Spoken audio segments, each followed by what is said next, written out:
Pemirsa, surat edaran terkait penanganan ujaran kebencian atau hate speech yang dikeluarkan oleh institusi Polri mendapat dukungan dari masyarakat. Masyarakat menilai surat edaran tersebut dapat mencegah tindakan penghasutan serta provokasi kepada masyarakat luas.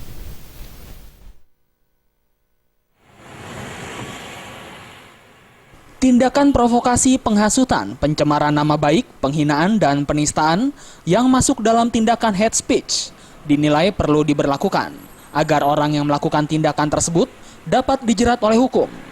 Pasalnya belakangan ini banyak terjadi konflik sosial di sejumlah daerah di Indonesia, seperti kerusuhan yang terjadi di wilayah Tolikara serta Aceh Singkil sebagai akibat dari tindakan hate speech.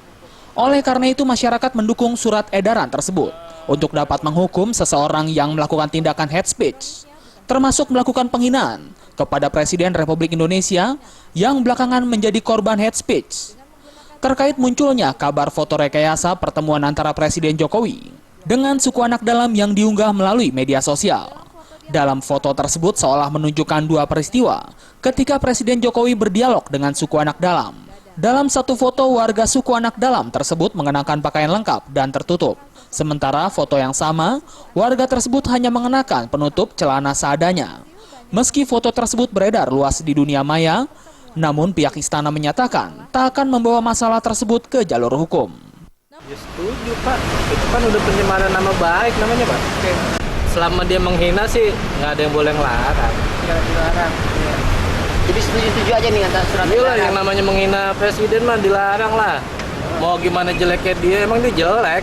Mau diapain lagi? Ya sebenarnya cara demokrasi kan ada caranya juga yang baik, ada jalur yang baik juga, tapi tidak berarti untuk dengan cara menghina juga.